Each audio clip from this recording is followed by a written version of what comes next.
May nagsabi sa akin na magtagalog daw ako para maintindihan daw nila ang aking vlog. Dahil panay Bisaya daw ang mga sinasabi ko, kaya gusto nila manood, hindi naman nila maintindihan. Kaya ayun, nag-request sila na itagalogin ko na daw ito. Sige, tagalogin natin, pero huwag nyo na mag-i-judge ang aking Tagalog kasi Bisayang Bisaya man ako oy. Dito kami gumala sa Newport World Resorts. Dati ang tawag dito Resorts World Manila, pero parang nag-iba. Hindi na siguro Manila ang nagmamayari nito ngayon. Ganito pala talaga pag 2025 na, kasi dati nung gumala ako dito, nasa ano lang yun, mga 2014 lang yun ata siguro. Ay dito pala, nag-withdraw ako ng 1 milyon dahil baka mahingi yung kasama naming bata, may maibigay akong pagkain. Ang hirap kasi yung gagala kayo tapos walang laman yung pitaka nyo.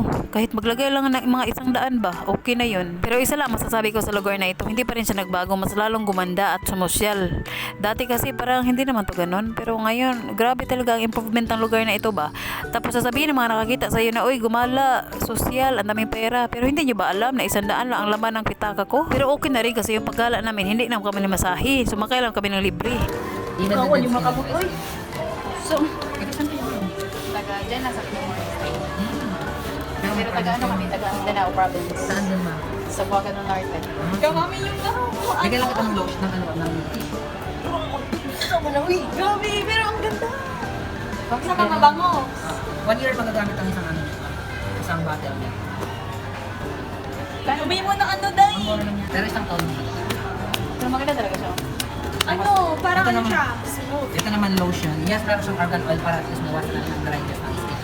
Sobrang dumi pala ng kamay namin. Pag-alis namin kanina, napakalinis kaya din naligo kami. Dito pala pinagsample kami ng ano lalaki na ito kasi may pang ano daw siya pag-scrub yun sa kamay. Tapos nag-mix emotions ka ba dahil baka singilin ka ng bayad pagkatapos. Naku, wala pa naman kami pera. Pero sobrang saya talaga nila dito ba.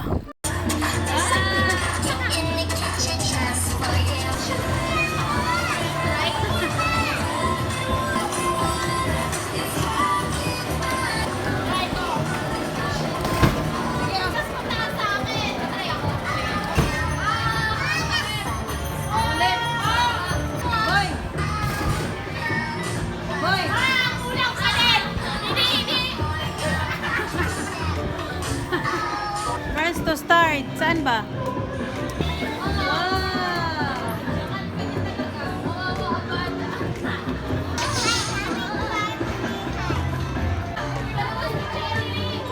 Mingat lang.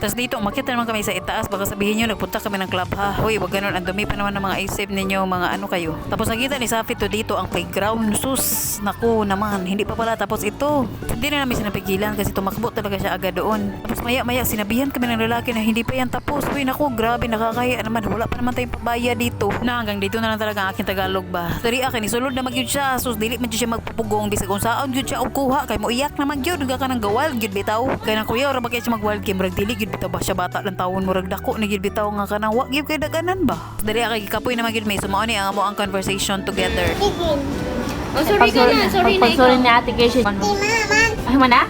Si mama na po. Gusto mo dumog si mama. Sige. Okay. Ninautro ha.